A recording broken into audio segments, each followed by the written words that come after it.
코트디부아르에서 사역하는 황찬호 선교사라고 합니다. 반갑습니다.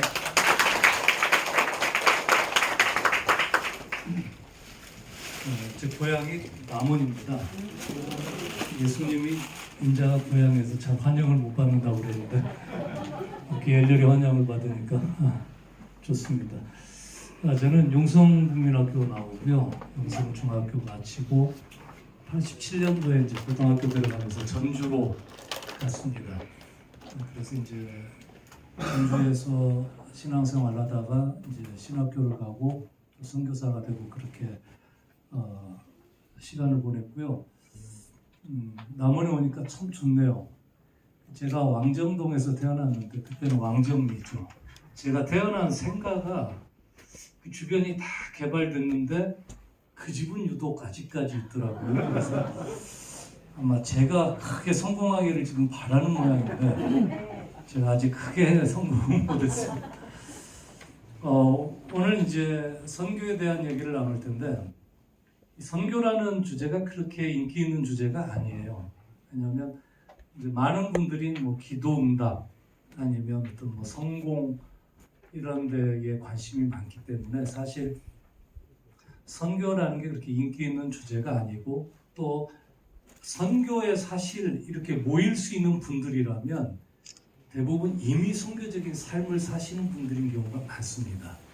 그런 분들은 선교라는 말만 들어도 가슴이 뛰거든요.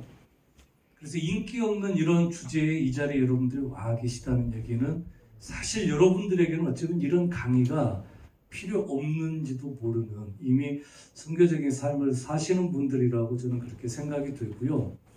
근데 꼭 그렇더라고요. 제가 한국에서 부교육자 할 때도 어떤 설교를 준비하면 꼭 떠오르는 성도들이 있거든요. 이건 정말 꼭 들어야 되는데 근데 꼭 그 설교를 할 때 보면 그분들이 안 계세요. 그리고 항상 잘하시는 분들이 그걸 들어요. 성경적인 원리가 맞는 것 같아요. 가진 자들이 항상 더 가지게 되니까 선교의 열정을 가지신 여러분들이 오늘 선교로 더 뜨거워지는 시간이 될 줄로 저는 믿습니다.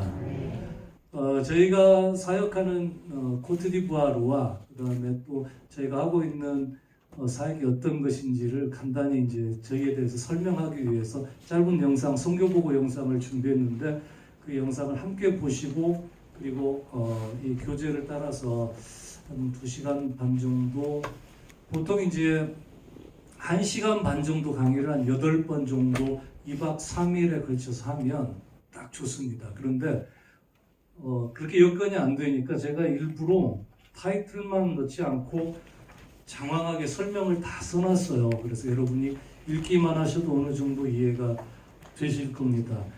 최대한 짧게 잘 축약해서 2번 내지 3번으로 나눠서 한번 강의를 해보도록 하겠습니다.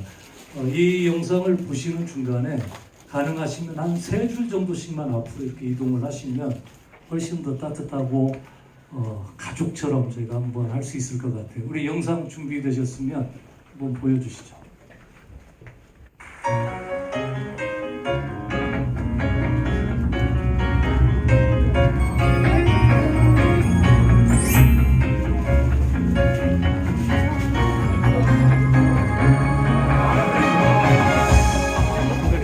한국에서 에티오피아를 경유해 약 21시간 비행하면 서아프리카에 위치한 코트디부아르에 도착합니다. 와, 21시간.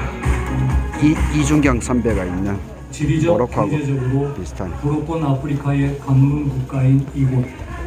약 2,800만 명의 사람들이 프랑스어를 공용어로 사용하며 살아가고 있습니다. 프랑스. 그들 가운데 절반은 무슬림, 그리고 복음주의 기독교인은 약 10%에 불과합니다.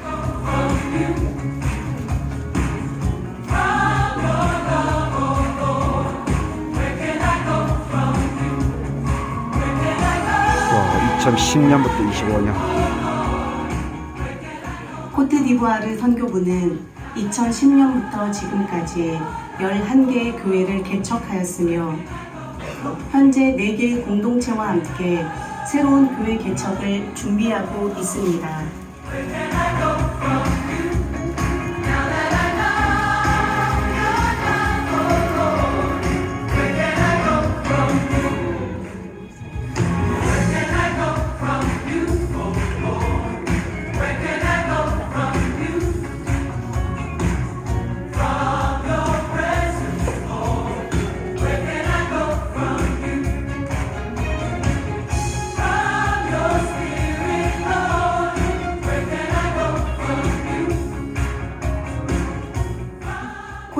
디부아르 복음신학교는 2017년에 3년 과정으로 시작되어 현재 약 30여 명의 신학생들이 성경 중심의 신학교육을 통해 건강한 목회자 후보생으로 자라나고 있습니다.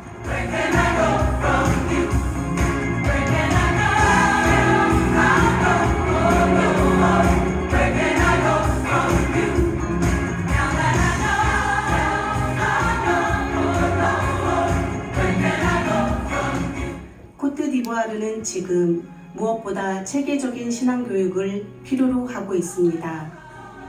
이슬람의 물결이 점점 거세지는 이 땅에서 교회가 바위처럼 견고하게 서기 위해 필요한 유일한 능력은 복음입니다. 복음으로 준비된 목회자, 성도, 그리고 다음 세대의 양육은 이 시대에 우리가 감당해야 할 가장 시급한 사역입니다.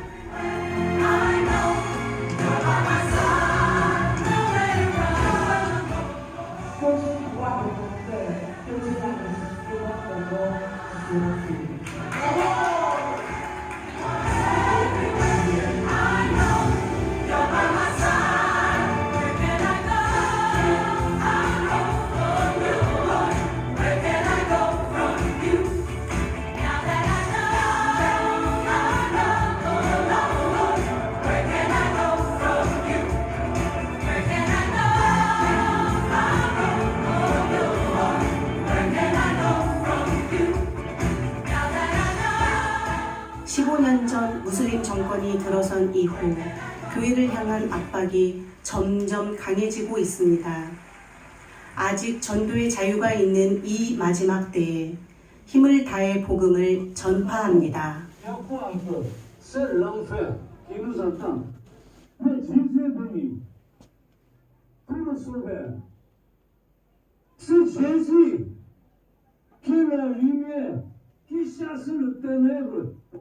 Vraiment, sans Jésus, ça veut dire que vous êtes dans le ténèbre. Saint-Esprit, sois toujours avec moi.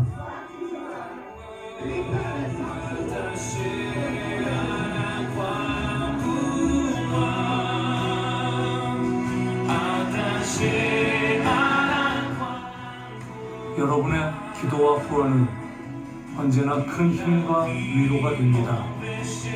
기도해 주세요.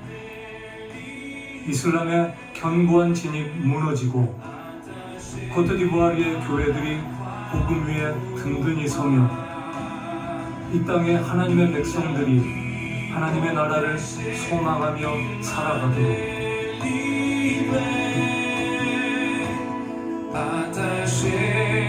주님 곧 오시리니 오늘도 우리 함께 믿음으로 전진합시다.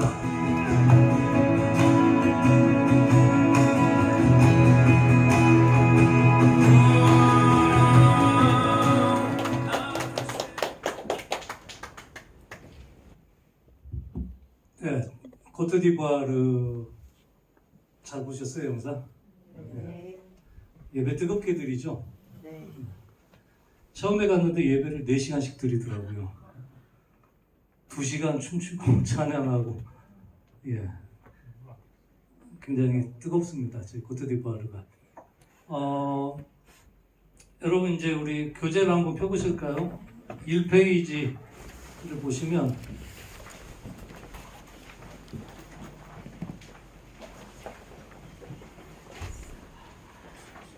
선교에 대한 오해들이 있죠.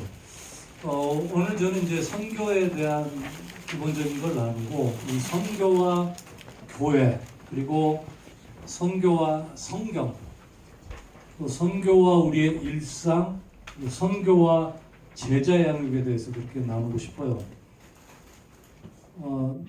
이 세미나 이렇게 준비해 주신 우리 남원 비전지회 CBMC 너무 감사하고요. 또 이렇게 좋은 환경을 제공해 주신 우리 사람께 너무너무나 감사를 드립니다. 여러분, 우리가 선교를 잘 이해하면 그 선교는 사실 모든 것과 연결이 되어 있습니다. 우리가 이걸 잘 이해하지 못하고 오해하면 또 다른 문제들이 계속해서 생겨나요. 선교를 이해할 때 우리가 늘 신앙생활하고 있는 교회, 또 우리의 일상, 우리의 성경, 우리의 기도, 또 제자로서의 내 정체성 이런 것들의 본질이 회복이 됩니다. 그런데 우리가 이걸 잘 오해하면 기독교라는 이 거대한 어떤 세계가 내 안에 자꾸 국한되는 그런 문제가 생겨요. 자, 여러분, 지금 이제 제가 나누고 싶은 건 이 세 가지입니다. 오늘의 주제는 선교의 주체가 하나님이심을 이해하는 것. 두 번째는 성경 전체를 하나의 거대한 선교의 이야기로 읽는 것. 세 번째는 그 속에서 내 삶을 하나님의 선교 이야기 안에서 재해석할 수 있게 되는 것. 이것이 오늘 강의의 목적입니다. 자, 여러분 오늘 1페이지에 보면 선교에 대한 오해들이 있죠. 8가지가 있습니다.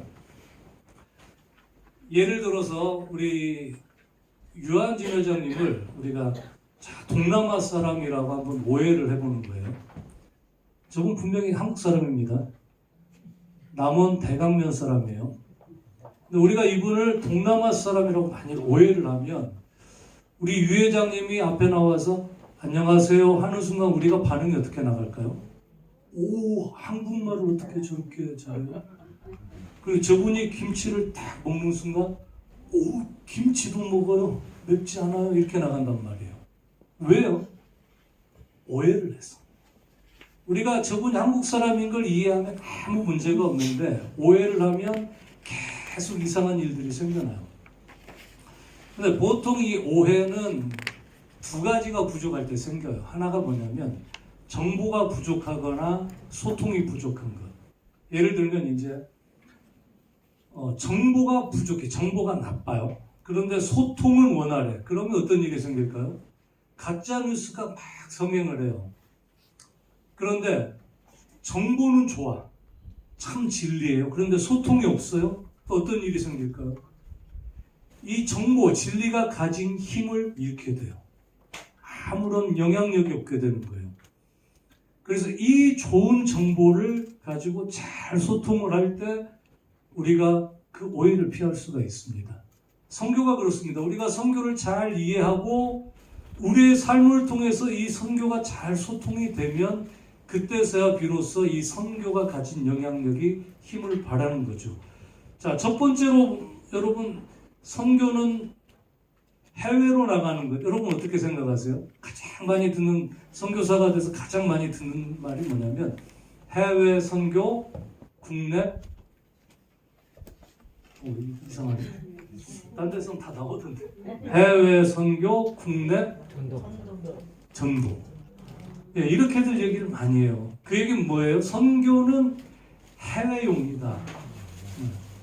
그래서 해외에서 전도하는 것을 선교라고 하고 국내에서 전도하는 건 국내 전도. 여러분 어떻게 생각하세요? 그렇게 생각들 하셨죠? 예, 땡입니다. 그 오해예요. 국내에도 많은 선교사가 있어요. 그리고 선교사의 자격은 신학교하고는 상관이 없어요. 그렇죠? 물론 많은 목사 선교사가 있어요. 목회자가 선교사가 있지만 비목회자 선교사도 굉장히 많고 문화 선교사, 예술 선교사, 무슨 출판 선교사, 미디어 선교사 굉장히 많아요. 이거는 해외에 국한된 것이 아닙니다. 두 번째, 선교는 은사가 있거나 특별한 소명자만 하는 것이다. 그렇게 따지면 저는 선교에 자격이 없는 것 같아요. 세 번째, 선교는 가난한 나라에서 필요하다? 아니죠. 프랑스 선교사 있습니다. 미국에도 한국 선교사가 있어요. 일본 선교사. 예. 이것도 아니죠. 근데 그렇게 생각들 하셨죠? 예. 여러분들 그렇게 오해하셨죠? 그냥 그런 걸로 하죠. 네 번째, 선교는 교회의 여러 프로그램 중에 하나다. 어떻게 생각하세요? 우리 교회는 선교하는 교회예요. 그래서 그 내막을 가만히 들여다보면 우리 교회는 구제도 하고 양육도 하고 전도도 하고 바자회도 하고 선교도 해요. 이렇게 얘기하면 선교가 교회의 프로그램이 되는 거예요. 교회가 굉장히 크고 중심이고 선교는 그 파트가 되는 거죠. 그런데 이것도 오해입니다. 자, 단기 선교는 영적 여행이나 봉사 활동이다. 아니요, 그 이상입니다. 6번째, 돈이 있어야 선교를 한다. 어떻게 생각하세요, 여러분? 돈이 없으면 선교를 못할까요? 만일 그렇다면 선교는 재정이 넉넉한 교회만 할 수 있어요. 그렇죠?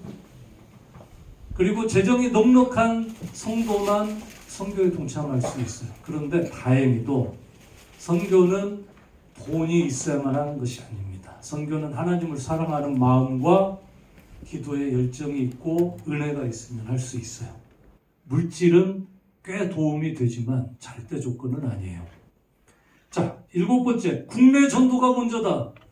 제가 한국에 와서 선교를 부르짖으면 어떤 분들이 그런 얘기를 해요. 아우, 선교사님 선교 지겨워요. 선교 아주 그냥.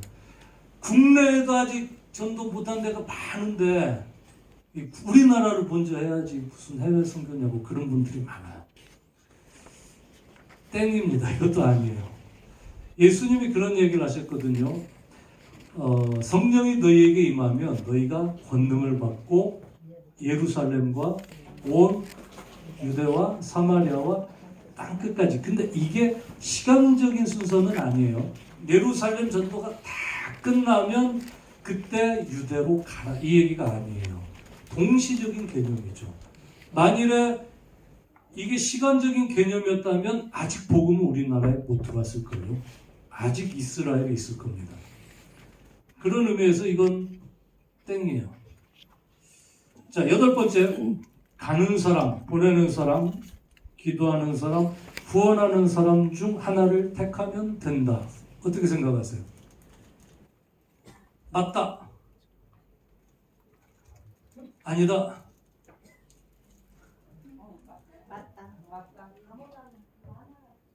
다못하면 하나라도 다 하시려고 그러셨어요? 욕심이 과하신데. 자, 우리가 오랫동안 들어왔던 슬로건이 뭐냐면 가든지 보내든지 하라. 예, 많이 들으셨죠? 이게 꽤 유용한 슬로건이에요. 그래서 이게 한국교회의 어떤 선교의 동력을 일으켰습니다. 근데 제가 생각할 때는 지금은 이제 이 슬로건의 수명이 다 한 것 같아요. 예를 들어서 자 보세요. 가는 사람, 보낸 사람, 기도하는 사람, 후원하는 사람 중 택 1이라면 저는 간 사람이잖아요. 맛이 갔다는 게 아니고 저는 간 사람이잖아요. 그럼 저는 기도하지 않아도 되나요? 저는 다른 사람을 후원하면 안 되나요? 그런 건 아니죠. 그러니까 이거는 택 1이 아니에요. 자, 이런 선교적인 오해들을 우리가 많이 가지고 있습니다. 왜 이런 오해들을 낳았을까요? 선교를 잘 이해를 못해서 그런데요. 자, 이 페이지 보시면 하나님의 선교와 선교적 성경 읽기가 있습니다. 제가 골자만 쭉 얘기를 하도록 할게요. 한번 따라해 볼까요? 하나님의 선교. 하나님의 선교. 네, 이게 무슨 얘기냐면 선교는 하나님이 하신다라는 얘기예요. 그걸 우리가 미시오 데이라고 얘기를 합니다. 따라해 볼까요? 미시오 데이. 이 미시오라는 말이 보내다라는 라틴어 미토에서 났어요. 그런데 왜 이 보내다라는 말이 선교가 되고 사명이라는 말로 쓰일까? 미션 임파서블 무슨 의미예요? 불가능한 임무, 불가능한 사명. 근데 왜 이 보내다라는 동사가 그런 의미가 됐을까요? 아주 쉬워요. 제가 어릴 때 저희 어머니가 용남시장에서 장사를 오래 하셨어요. 제 아버지가. 혹시 어르신들은 아실지 모르겠어요. 남원 용남시장에 옛날에 은하상회라고 큰 주단집이 있었어요. 그 당시 남원에서 제일 부자였어요. 제가 그 집의 둘째 아들이에요. 왜 남원을 떴냐? 쫄딱 망해서 떴어요. 그 용남시장에 살 때 저희 어머니가 찬호야 어디 가서 조그마한 전방이 하나 있었어요. 두부 안무 사와라. 그러면 저희 어머니가 그렇게 저를 보내신단 말이에요. 자, 저희 어머니가 저를 파송할 때에 이 보내시면은 뭐가 있어요? 목적지가 있죠. 전방이라는 목적지가 있고 목적이 있어요. 두부라는 목적이 있어요. 그러니까 이 보내다라는 거는 항상 목적과 관계가 있어요. 목적 없이 보내는 건 없어요. 그래서 이 보내다라는 것이 곧 임무가 되고 사명이 되는 겁니다. 그럼 왜 미시오 데이냐? 왜 하나님의 선교냐? 선교를 하나님이 하고 계시다는 얘기예요. 이 얘기가 어떤 얘기예요? 하나님이 보내고 계시다라는 얘기예요. 자, 그럼 하나님의 선교는 처음부터 하나님이 파송하고 계시는데 누구를 파송하셨어요? 예수 그리스도를 이 땅으로 파송하셨단 말이에요. 첫 번째 선교사로. 그리고 예수님이 십자가에서 그 임무를 완성하시면서 성부 하나님께 요청을 해요. 그래서 성부 하나님, 성자 하나님이 이 땅에 누구를 파송하세요? 성령 하나님을 파송하세요. 자, 그리고 성부, 성자, 성령 하나님이 그 일을 하나님이 선교하고 계시는 이 보내고 이 세상을 회복하는 일을 계속 이어가도록 또 누구를 파송해요? 교회를 파송해요. 그래서 교회는 파송받은 기관이에요. 근데 이게 하나님이 계속 오늘날까지 하고 계시는 거예요. 이 활동을 하나님의 선교라고 얘기를 합니다. 이걸 미시오 데이라고 얘기를 하고 한국말로는 하나님의 선교. 좀 더 쉽게 얘기하면 보내시는 하나님 또는 선교하시는 하나님. 바꾸서 얘기하면 선교의 주체는 하나님이다라고 얘기를 하는 거예요. 그래서 이 교회는 삼위일체 하나님으로부터 세상을 향해 파송받은 공동체예요. 그래서 여러분 선교가 교회의 프로그램이라고 생각을 하면 교회가 크고 중심이고 선교가 작은 프로그램이 되는데 이렇게 우리가 하나님의 선교를 이해하면 사실은 뭐가 큰 거예요? 하나님의 선교가 큰 거예요. 선교가 크고 선교를 위해서 교회가 부름을 받은 거예요. 그리고 파송을 받은 거예요. 그래서 이 선교는 교회의 부속 프로그램이 아니라 우리가 하는 이 교회 그리고 우리가 이 교회로서 존재하는 건 뭐냐면 이 하나님의 선교에 동참하도록 이 보내심에 계속 우리가 순종하는 삶인 거예요. 그래서 오늘날 오늘처럼 이렇게 교회가 사회적인 영향력을 잃어버린 시대에 우리가 이런 질문을 진짜 던져야 돼요. 진짜 교회가 무엇인가? 복음이 진짜 무엇인가? 라는 질문을 던져야 돼요. 그 답은 선교입니다, 여러분. 그래서 교회는 우리 스스로 어떤 존재 이유를 가지고 있지 않아요. 이 교회는 하나님이 선교하시기 때문에 존재하는 거예요. 하나님의 선교를 하도록 우리가 존재하고 있는 거예요. 그래서 우리는 이미 세상을 향해 일하고 계시는 선교하고 계시는 그 하나님께 응답하도록 부름받은 공동체입니다. 그래서 이 관점이 중요한 이유는 뭐냐면요. 우리가 선교를 하면서 우리가 늘 자기 중심성을 가지고 있어요. 우리는 선교하는 교회, 우리 교회가 보낸 선교사, 우리가 하는 이것, 이게 아니라 하나님이 세상을 향해 이렇게 하고 계신 것에 우리가 이렇게 동참하고 있다고 생각을 해야 이 순서가 맞는 거죠. 그래서 이 순서가 제대로 잡히면 과거에는 우리가 이렇게 생각할 수 있어요. 우리가 무엇을 할 것인가? 우리가 어떤 결과를 낼 것인가? 이렇게 생각을 했다가 우리가 이 선교를 이해하게 되면 오늘 하나님은 이미 무엇을 하고 계시는가에 우리의 관심이 그쪽으로 가게 돼요. 따라서 선교는 우리가 어떤 나라, 어떤 종족을 정복하고 그곳을 소유하고 그곳에 어떤 건물을 지어서 내 영토를 만들고 이런 것이 아니라 그곳에 일하시는 하나님의 사역에 우리가 협력하는 거고 청지기로서 거기에 동참하는 개념이죠. 자, 이 그림을 보시면 방금 제가 설명드린 그거예요. 성부 하나님이 성자 예수님을 보내시고 성부 성자 하나님이 이 땅에 성령 하나님을 파송하시고 삼위의 하나님이 그 일을 이어가도록 교회를 파송을 했다는 거죠. 그런데 저희 어머니가 찬호야 두부 한 모 사와라 라고 했을 때 제가 가다가 애들이 축구하고 있어요.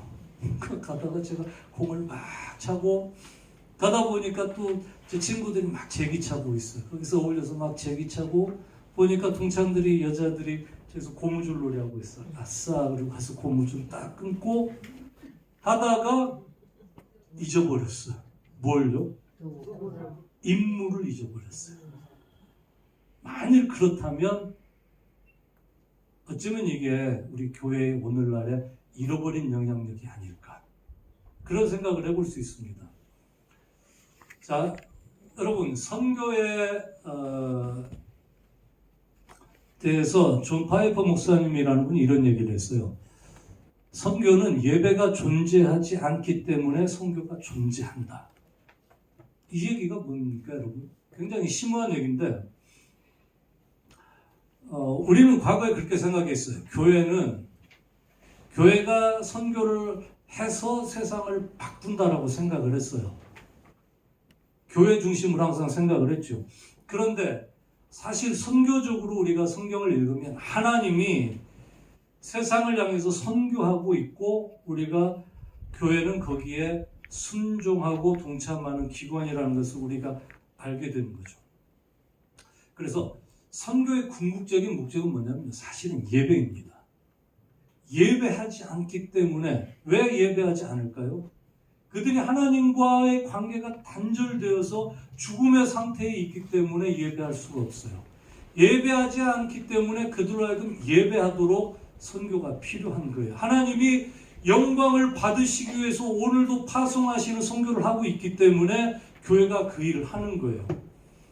그래서 예배가 없는 곳, 창조주를 알지 못하고 우상을 숭배하는 많은 잃어버린 땅, 그리고 잃어버린 영혼들에게 이 선교를 통해서 우리가 예배하게 만드는 거예요. 자, 그럼 결론은 뭐냐? 이 선교가 영원하진 않아요. 우리가 하나님 나라에 가는 순간 선교는 더 이상 필요 없습니다. 그렇죠? 예배는 계속돼요. 우리가 하나님 나라에 가면 뭐만 남습니까? 사랑과 예배만 남아요. 믿음과 소망과 사랑 중에 믿음, 소망은 그때 가면 필요가 없어요. 왜? 눈앞에 하나님이 계시거든요. 그때는 사랑만 남아요. 그리고 선교와 예배 중에 예배만 남아요. 그래서 선교의 궁극적인 목적은 무엇이다? 예배인 거예요. 예배. 여기까지 이해하셨어요? 네. 역시 남원이 예루살렘이 맞네요. 세계의 중심 예루살렘.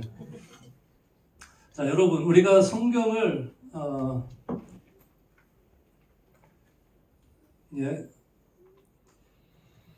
이 성경을 보면요, 곳곳에 모든 민족이 하나님을 예배하도록 하나님이 일하고 계시는 구절들이 너무 많아요. 시편에 보면 하나님은 우리에게 은혜를 베푸사 복을 주시고 그리고 주의 도를 땅 위에 주의 구원을 모든 나라에 알리소서. 하나님의 민족들이 주를 찬송하게 하시며 모든 민족으로 주를 찬송하게 하소서. 하나님의 백성들에게 그런 영혼을 줘서 이런 노래를 하게 하셨단 말이에요. 말라기 1장에 보면 만군의 여호와가 이르노라 해 뜨는 곳에서부터 해 지는 곳까지 이방 곳 중에서 또 계시록에 보면 이런 구절들이 많이 나와 있죠. 그래서 이 선교의 궁극적인 목적은 예배인데, 자, 예배와 그럼 하나님의 나라의 상관관계를 보자고요. 예수님의 복음이 무엇이었습니까, 여러분? 예수님은 회개하라 하나님의 나라가 가까이 왔느니라. 이 천국 복음이거든요. 예수님은 하나님의 나라의 복음을 전하셨어요. 자, 이 열방과 하나님의 나라가 그럼 무슨 관계냐? 선교하시는 하나님이 왜 선교를 하고 계시는가? 온 열방이 회복이 되어서 하나님과의 관계가 회복이 되어서 하나님을 예배하게 하도록 하나님이 선교하고 계신다고 제가 말씀을 드렸죠. 그것이 동력입니다. 이 선교의 동력이에요. 선교를 일으키는. 그리고 그 하나님의 선교로 부름받은 하나님의 백성들이 동참함으로 성령이 역사하셔서 그 일들이 곳곳에 전파가 돼요. 그래서 많은 사람들, 많은 종족들이 회복이 돼요. 하나님과의 관계가 회복이 되고, 그래서 그들이 결과적으로 회복된 백성들이 하나님을 예배하기 시작해요. 이것이 온 세상에 퍼져서 모든 종족이 하나님을 예배하게 되면 그때에 하나님이 그토록 원하시는 새 하늘과 새 땅이 임하는 거예요. 자, 그러면 이 하나님의 나라와 열방의 예배는 무슨 관계냐? 하나님의 나라는 뭡니까, 여러분? 통치죠.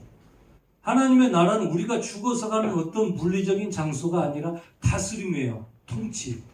그러면 하나님의 나라는 뭐냐면 내가 예수 그리스도를 만난 순간 내가 죄인이라는 걸 깨닫고 하나님만이 나의 주인이라는 사실을 내가 깨닫는 그 순간 내 삶을 이분에게 맡겨야만 된다라고 내가 고백을 하게 돼요. 그래서 주님이라고 우리가 고백을 하죠. 나의 주인님. 주인님만이 나를 다스릴 수 있습니다라고 하는 것이 하나님의 나라가 되게 임하는 거예요. 이해되세요?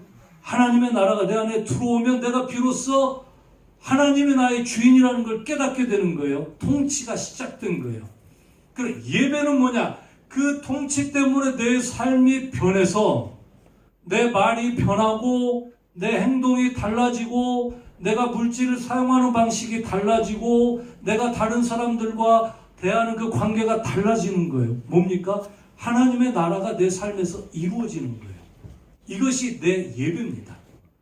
우리 공동체 예배가 교회에서 드려지지만 일상에서 내가 경험한 하나님의 나라가 내 삶을 통해서 흩어져 나가는 것, 이게 뭐예요? 이게 예배예요. 온 열방이 하나님의 나라를 경험해서 하나님의 통치로 말미암아 예수 그리스도가 우리에게 보여준 그 삶을 그들의 각 영역에서 드러내고 살아가는 것이 열방의 예배예요. 하나님의 나라가 임해서 하나님의 선교가 시작이 되어서 온 열방에 퍼져서 그들로 하여금 하나님의 말씀의 방식으로 그들이 있는 곳에서 살아가게 만드는 것이 열방의 예배예요. 이것이 예배와 하나님의 나라의 상관관계죠. 자, 그러면 전도와 선교의 개념은 뭘까요? 많은 사람들이 국내 전도, 해외 선교 이렇게 얘기를 했단 말이에요. 근데 저는 거기서 전도를 하거든요. 그러니까 그 말은 안 맞죠. 자, 그러면 전도는 뭐냐면 개인적인 차원에서 우리가 전파하는 거예요. 개인적인 차원에서 그의 구원을 위해서, 그 영혼 구원을 위해서 우리가 입을 열어서 도를 전하는 것이에요. 우리의 도는 예수 그리스도인 줄을 믿습니다. 그 예수 그리스도를 내 삶과 내 언어로 전하는 거예요. 그래서 우리의 목적은 뭐냐면 그 개인의 영혼과 죄사함이에요. 그래서 궁극적인 목적은 뭐냐면 그 사람을 구원하고 그의 가족 그리고 그 사람의 주변을 우리가 구원하는 것. 개인적인 차원이라면 선교는 그 영역을 넓혀서 모든 곳에서 이런 전도가 이루어지도록 하는 훨씬 더 큰 거시적인 개념이에요. 그래서 우리의 대상은 뭐냐면 복음이 선포되지 않은 종족과 문화권 전체입니다. 그리고 우리의 궁극적인 목표는 뭐냐면 한 영혼의 구원이 아니라 온 열방이 구원을 받아서 하나님을 예배하게 되므로 이 땅이 완성되는 것, 하나님의 나라가 완성되는 것이 선교의 궁극적인 목표예요. 자, 여러분, 선교의 시급성이 있습니다. 이건 첫 번째 남겨진 과업인데, 과거에 이제 1974년도에 큰 선교대회가 있었어요. 1차 로잔대회가 있었을 때, 그 당시 그 로잔대회에 모인 사람들이 어떤 기대를 가지고 모였냐면, 유엔에 등록된 210개가량의 모든 나라에 대부분 선교사들이 들어가 있고 기독교인이 생겼으니까 이제 곧 예수님이 오실 거다라는 기대를 가지고 그 대회에 모였어요. 근데 그때 랄프 윈터라는 박사가 뭔 얘기를 했냐면 전 세계에 약 2만 4천여 종족이 있다. 그 중에 그 당시로서 12,000여 개의 종족이 아직 예수 그리스도를 모른다. 굉장히 충격이 입사했습니다. 곧 선교가 다 된 줄 알았는데 종족으로 따져보니까 절반밖에 안 된 거예요. 근데 이 얘기를 한국 사람들은 이해를 잘 못해. 왜요? 우리는 단일 민족이어서 그냥 한 나라, 한 민족, 한 언어. 이 얘기를 우리 코트디부아 청년들한테 얘기를 하면 그들도 이해를 못해. 언어가 하나뿐이에요. 더 놀라운 거는 우리가 북한 사람들하고 말이 통한다고 그러면 더 놀래요. 왜냐하면 여러분 굉장히 많은 나라에 종족이 아주 많습니다. 아프리카 코트디부아르만 해도 약 66개 언어 집단이 있어요. 종족이 달라요. 그래서 프랑스어를 쓰지 않으면 서로 언어가 달라요. 근데 왜 이게 한 나라가 됐을까요? 식민지 시절에 영국과 프랑스가 자를 대고 이렇게 줄을 그었거든요. 그래서 예를 들면 코트디부아르의 바울레라는 종족은 절반은 코트디부아르에 있고 절반은 가나에 있어요. 코트디부아르엔 66개, 그리고 카메룬에 한 250개 정도 종족이 있고요. 콩고에 한 480개 정도 종족이 있고, 인도에 한 3천여 개 종족이 있어요. 한국 사람들은 이걸 잘 이해를 못하는데 남겨진 과거, 아직 복음을 듣지 못한 종족이 많다는 거예요. 오늘날 통계로 아직도 약 7천여 개 종족이 복음화가 되지 않았습니다. 종말론적인 시급함, 이건 뭐냐면 끝이 있다는 거예요. 모든 민족에게 복음이 전파되리니 그제야 끝이 오리라. 끝이 다가오고 있어요. 그래서 시급해요. 그리고 닫혀가는 문. 오늘날 여러분 여러 종교적인 정치적인 이유로 복음의 문이 조금씩 닫히고 있어요. 코트디부아르 아까 영상을 보셨지만 저희가 지금 무슬림 비율이 한 50% 정도 됩니다. 그런데 저희 위의 나라들은 세네갈, 말리, 니제르 이런 데는 98% 이상이 무슬림이에요. 기독교인이 거의 없습니다. 그 밑에 부르키나파소 여기 78%가 무슬림이고 왼쪽에 기니 여기는 85%가 무슬림이에요. 차드 여기가 약 65% 무슬림이고, 그런데 저희 코트디부아르가 50%인데 15년 전에 정부가 무슬림 정부가 들어섰어요.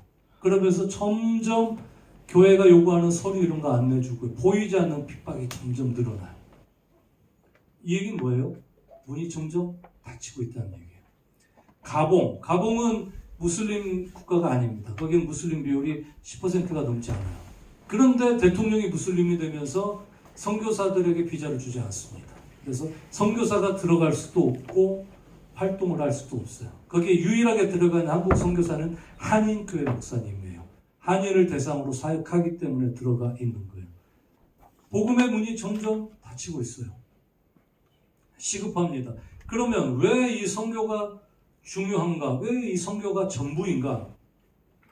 이 선교만이 하나님의 영광을 위한 사역이기 때문에 그래요. 이 선교의 궁극적인 목표가 뭐라고요? 온 열방이 예배하게 하는 것이.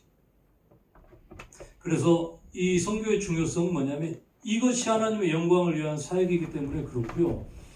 그리고 정말 교회가 선교적인 교회가 될 때에 그 교회가 정말 영적으로 건강한 교회이기 때문에 그렇습니다. 그리고 하나님의 나라의 통치 확장, 아까 제가 설명드렸던 바로 이것입니다. 여러분, 우리가 요나서를 보면 예수님이 언젠가 사람들에게 그런 얘기를 해요. 표적을 구하는 자들에게 너희에게 보여줄 표적이 뭐다? 요나의 표적밖에 없다. 근데 이 얘기는 뭐냐면 요나처럼 예수님이 십자가에 죽어서 물고기 뱃속과 같은 음부에서 사흘간 있다가 다시 살아나는 그 기적이라고 많은 사람들이 생각을 하는데 그렇게 볼 수도 있죠. 그런데 죽었다가 다시 살아나는 기적이 그렇게 대단한 건 아니에요. 예수님만이 하실 수 있기 때문에 그 기독교의 진리가 맞습니다. 근데 예수님이 말씀하신 그 표적은 굉장히 선교적이에요. 예를 들면 이제 어느 날 베드로가 주는 그리스도시요 살아계신 하나님의 아들입니다라고 고백하니까 예수님이 뭐라고 얘기하세요? 바요나 시모나 네가 복이 있도다. 이 얘기는 요나의 아들 시모나 이 얘기거든요. 근데 시몬 베드로의 아버지 이름은 요한입니다.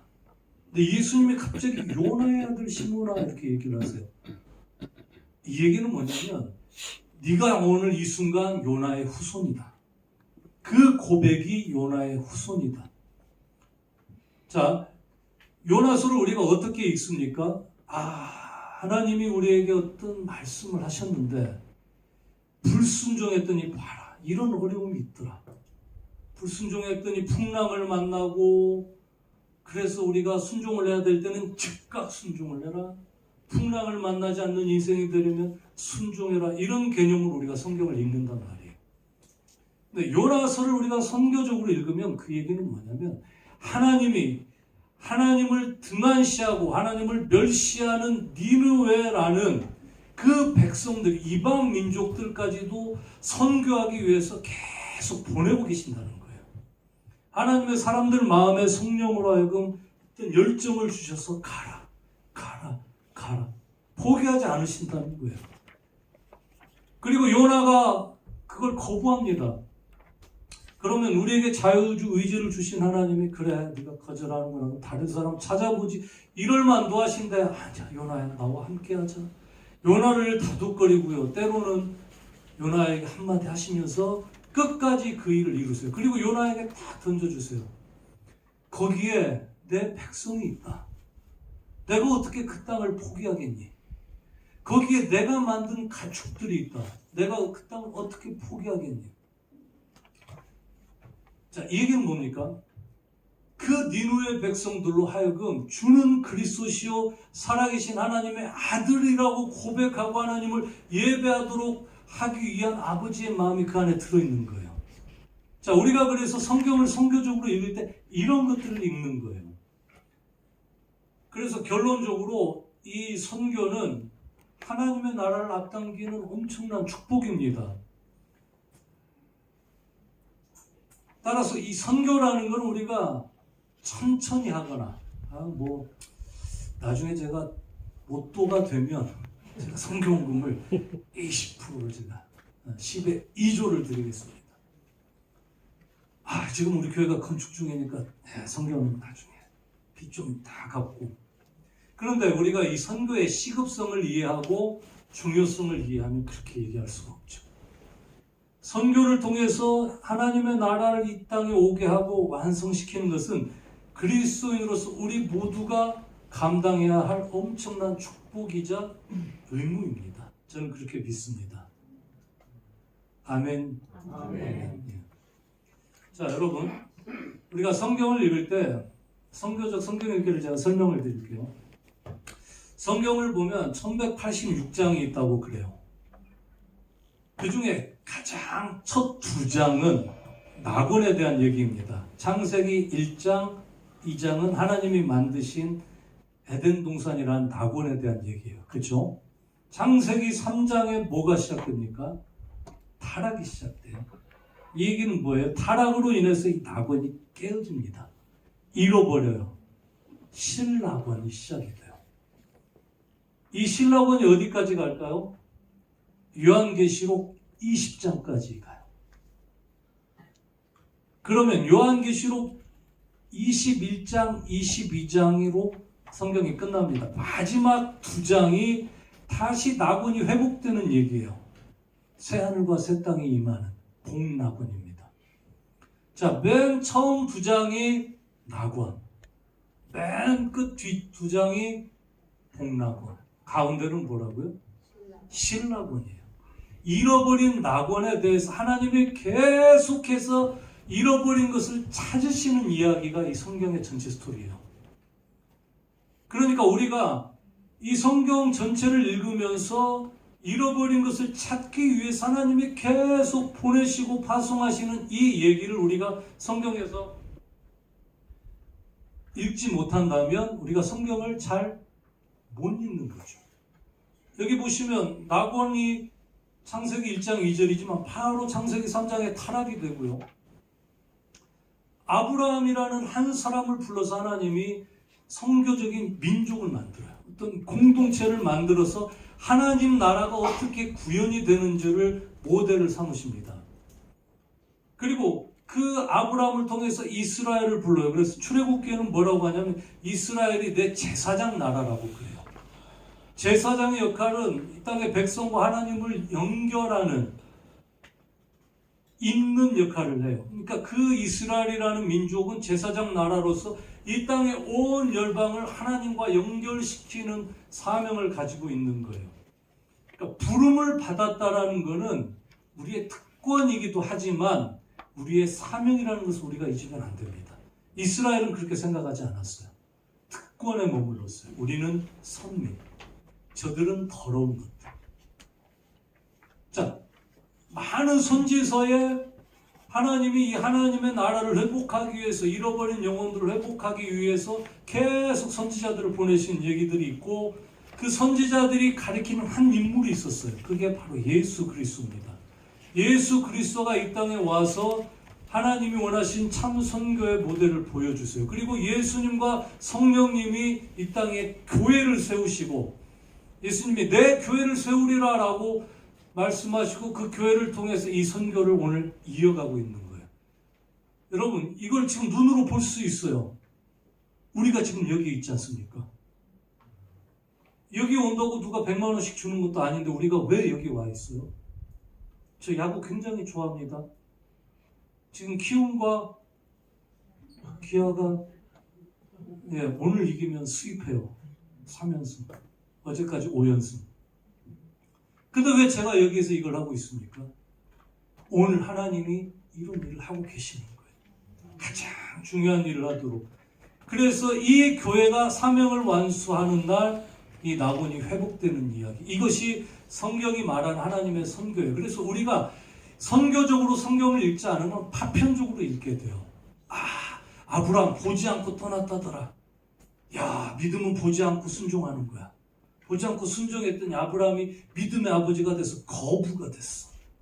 내 지금 상황이 보이지 않고 내 사업이 지금 잘 안 되고 이러지만 내가 믿음으로 내가 순종을 하면 나도 100배, 60배, 30배를 거둘 거야 라고 성경을 읽으면 안 된다는 거예요. 성경은 그보다 훨씬 더 큰 하나님이 잃어버린 걸 찾아가고 계시는 선교 이야기가 거기에 담겨 있어요. 자, 그러면 많은 분들이 이렇게 생각을 했어요. 성경이 크다. 그리고 성경을 읽다 보니까 선교에 관한 구절이 조금 나오더라. 예를 들면 이방인이었던 나아만 장군이 하나님을 믿더라. 그리고 여리고성에 기생가족이 빨간 줄, 예수 그리스도를 상징하는 그 빨간 줄을 매달아서 구원을 받더라. 봐라, 이방인들도 그렇게 구원을 받는 걸 보니까 성경에 선교의 근거가 들어있더라 이렇게 생각을 해요. 그러면 뭐가 커요? 성경이 크고 그 속에 선교적인 근거가 조금 있는 거죠.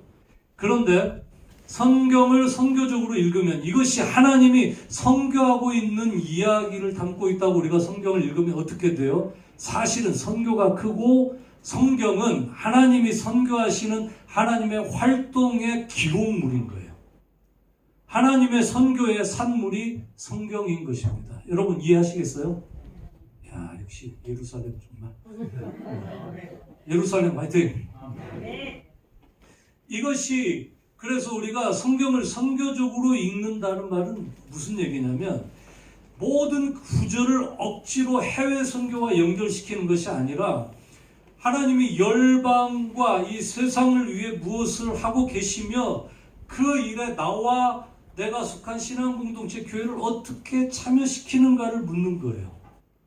그렇게 읽는 것이 선교적으로 성경을 읽는 것입니다. 그래서 성경은 종말론적인 그림을 담고 있어요. 내 개인 구원을 위해서 성경이 존재하는 것이 아니라 하나님의 사역의 계획을 담고 있는 거예요.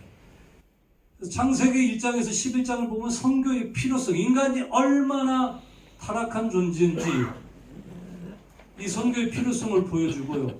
창세기 12장이 어떻게 그것이 회복될 수 있는지 그 통로를 아브라함을 통해서 보여줍니다.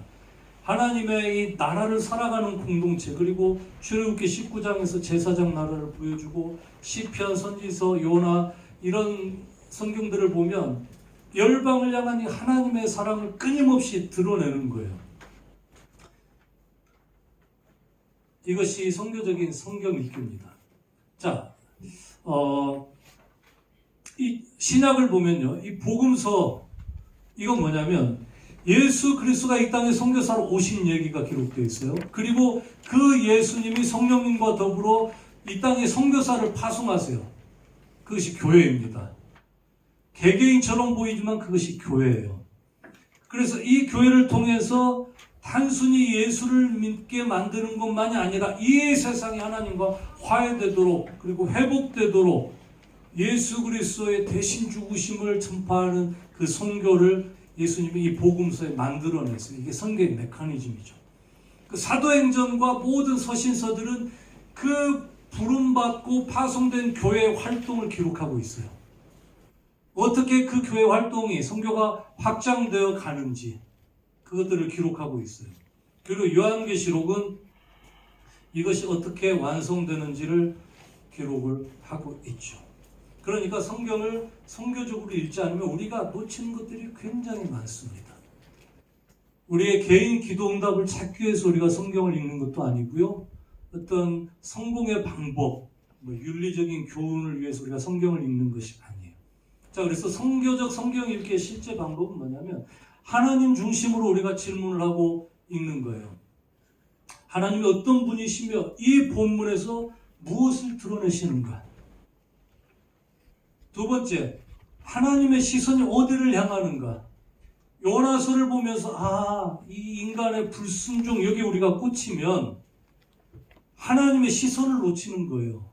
하나님의 시선이 이 니느웨 원수 같은 민족들에게도 그 가축까지도 하나님이 바라보면서 되찾기를 원하시는 그 마음이 읽어져야 되는데 불순종하지 않으면 풍랑을 만나더라. 큰 물고기를 만나더라. 이렇게 볼 수 없다는 거죠. 세 번째, 이 하나님의 시선이 향한 그곳에 나와 내 공동체는 어디로 누구에게로 어떤 방식으로 오늘 보내져 있는가? 여러분의 교회, 여러분의 가정은 오늘 그 하나님의 시선 속에 어떤 역할을 하고 있는가? 그리고 그 본문 속에서 예수 그리스도는 어떻게 드러나고 있는가? 이 요나서를 읽으면서 거기서 예수 그리스도는 어떻게 드러나고 있는가? 예수님이 말씀하셨잖아요. 그리고 이런 선교적으로 읽은 이런 교훈들이 내 일상에서 어떤 순교적인 순종을 요구하는가? 이런 관점을 가지고 우리가 성경을 읽을 때 이걸 선교적인 성경 읽기라고 얘기를 하는 겁니다. 그래서 우리가 성경을 읽고 선교를 깨달으면 가정 안에서 내 자녀를 대하는 거, 내 물질 내가 썼으니까 내 돈 내 산이지 이게 아니라 내 물질을 하나님이 원하시는 하나님의 시선이 향한 곳에 내가 어떻게 이 물질을 사용할 것인가. 그리고 내 기도 제목이 바뀔 거예요. 그래서 쉽게 얘기하면 창세기 12장 같은 경우는 복의 독점. 하나님이 나를 이렇게 복의 통로로 만드셨구나가 아니라 하나님이 이 복을 나를 통해서 흘러가게 만드는 걸 우리가 깨달을 수 있고요. 출애굽기, 요나서, 누가복음, 마태복음 같은 그런 교훈들을 가지고 있습니다. 그래서 선교적 성경 읽기는 복음을 단지 어떤 사후의 천국에 대한 정보를 주는 것이 아니라 하나님 나라의 총체적인 회복으로 이해하게 돼요. 그래서 마태복음 28장 예수님의 그 지상 대명령을 보면요, 이렇게 얘기를 하세요. 예수님이 가서 모든 민족을 제자를 삼아서 아버지와 아들과 성령의 이름으로 세례를 주고 가르쳐 지키게 하라. 자, 이런 말씀을 하셨죠. 그래서 우리가 이런 얘기를 해요. 떠나는 것이 선교구나. 가서 그런 일을 예수님을 대신해서 하는 것이 선교구나라고 이렇게 생각을 했는데 놓치는 게 있어요.